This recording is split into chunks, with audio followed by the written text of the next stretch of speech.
everyone, Sean and Moo, and today we have a very important video to show you. This is called a Jai-Alai basket, and if you've ever been to Florida and you've checked this out, do you know that you get 180 miles an hour ball speed that comes out of here, Moo? No, I don't believe that. That's pretty fast. You just hit this one 189 miles an hour. So today's golf equipment with today's athlete is showing that, you know, this used to be the fastest ball in the world prior to guys like this. Yeah. So you'll see there's so many similarities between Jai-Alai and golf. Just check out these slow motion clips. Notice how when they're doing it from underneath, it looks exactly like a golf swing. It's a human kinetic chain, and man, you really don't want to miss this show because this shape is extremely important for you to understand as far as squaring up your club.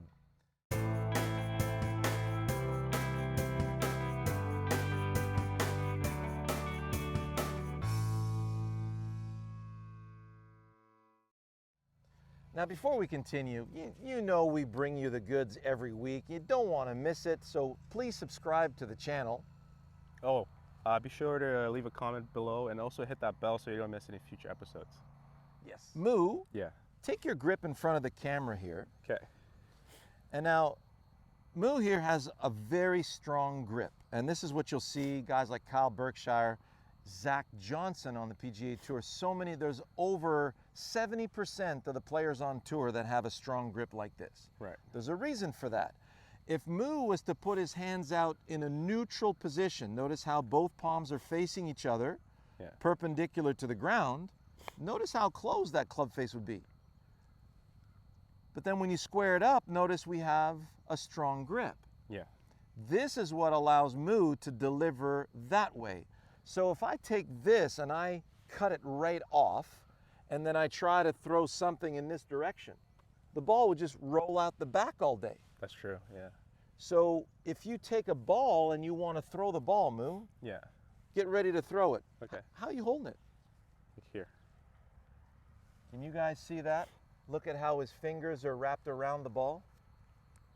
Notice the similarities? Same concept. Yeah. It is exactly the same concept. You would never throw the ball like that, would you? No, it's gonna slide off my hand. And It'll roll right out the back. Yeah, that's it. There's no way that you could get it to move forward. Yeah. Most of you are going neutral grip, square face, and then you're trying to go to the target. Ball's just gonna roll off the face and you're gonna slice it off the planet all day. Sound familiar? All right, so what we do is we take your normal grip, we close the face 45 degrees, and then we square it up. This would be a very strong grip. This is your 4-knuckle super strong grip. So if I'm going toward the target, Moo, I don't want to hit you, stand right here. Sure. If I'm playing baseball, use the baseball acid test. You're waiting for the pitch comes, you commit to it. Notice the hands come through first. Look at the club face now. So palm to palm, perpendicular to the ground, 45 degrees closed, dynamically through impact, square. So let's have Moo demonstrate a couple of drives right now. Yesterday, I have to tell you, Moo's been, we've been working together now this is our 4th season together. Yeah. Right? Yeah. And he's already competing on the world stage for long drive competitions and carrying the ball well over 375 yards. We went out and played yesterday. He didn't miss a fairway. He split every fairway down the middle at 340 plus. I know that most of you are not going to be able to get those distances, but you will get to your potential if you keep following what we say. All right? So let's get moving here. All right. So we got our GC3 to measure some ball speed here. Yeah. So we're just going for the clubhouse right now. The Academy building? Academy building, yeah. I'm glad we're over 650 yards away. Yeah, it's pretty safe from here. It'd be dinging my caban.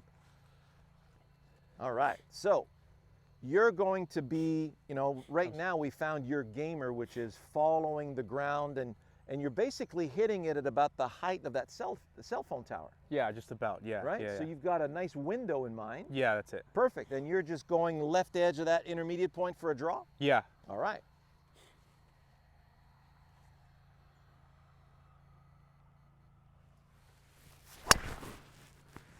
Ooh, Close.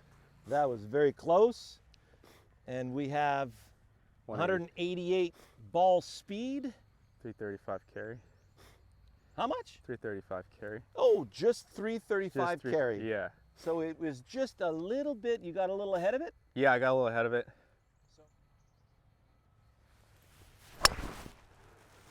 All right. Okay, now we're drawing.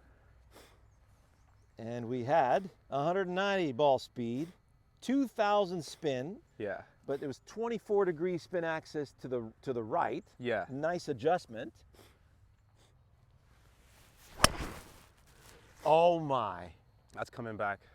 That's right over, it's coming right back over the flag, and that was long. 190, 344 carry, Yeah.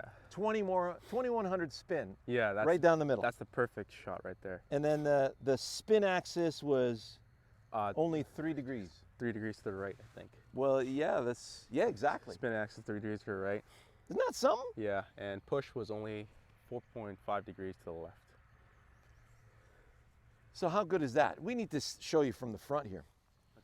So that machine really shows you, it's like a tree stump that he's staying behind. Okay. So we have an intermediate point in front of the ball that he's staying to the left of.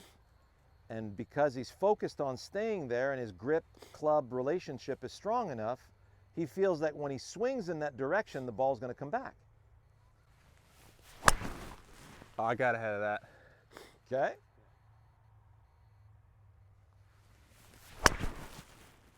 Yeehaw! Right over the flag. That one came out as a fade, but that worked.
It's drawn back. I was drawing back? Yeah. That What one was had the a, spin axis on that? that one had spin axis of 8 degrees to the right and Great. push of 2.1 degrees to the right. Launch was 11 degrees. Carry was 327, ball speed was 185. I didn't catch that clean. You just missed it. I misheaded that. That was my miss. So you missed it 320, it's about 340 with roll down the middle of the fairway. Yeah, Good miss. yeah. So you'll love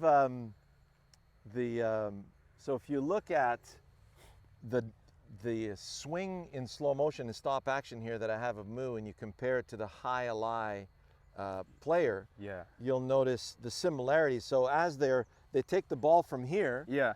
and the scoop is so pronounced that when they go in that direction, you can see their kinetic chain engaging, Yeah. and then they're releasing, and its release is so deep they have to let go a little bit with that trail hand. Yeah, yeah. And if you look at it from the top view, as they throw it, I mean, it is like a hyperextended baseball pitch. So all of these guys could easily be major league pitchers. Yeah. And the speed that comes out of there, and you can see how that kinetic chain is engaging. The only way the ball could get that way with this kind of motion is with that shape. So keep that in mind next time you see your shots. If you're a right-handed player, the shot is drifting out to the right, you know that club face is not closed enough. And if you pull it to the left, well, the first thing you need to ask yourself is, well, what was my focus? Was I swinging in the direction of my target? Because if it's going straight left and it doesn't have curve to the left, the face could still be too open. Oh. Okay? Yeah. So you really, if you want to know whether or not your club face is too closed, you got to feel full release in the direction that you want to start the ball. Peak speed, notice where peak speed is in high lie? There. Yeah. Same thing in golf. We're collecting the ball from where it lies and releasing it into the direction where we want the ball to go. So the peak speed is out here. So if you felt speed in the direction of the target and the ball is hooking, then your grip club relationship is too strong. First thing I ask my students is after they hook one, I say, what was your focus? Trying to hit the ball. If you're going after the ball, that's like taking this and throwing it at the ground. So your release was way too early. Why? You released the club too soon because your attention was on the ball instead of being in the direction that you wanted the ball to start. Huge difference that will lead you in the proper direction, right? For sure, yeah. So if you swing at the ball and you hook it, and I say, well, you got to open the face because you're hooking it, Yeah. I would be doing a grave disservice to you, Yeah. Right. okay? Yeah. So we need to confirm that we're going that way first, and then we make adjustments with grip and club depending on what we're doing, For sure, yeah. okay? Yeah. Moo, thanks a lot, buddy. My pleasure, Sean. Keep up the great work. Thank you, you too, man. See you next week.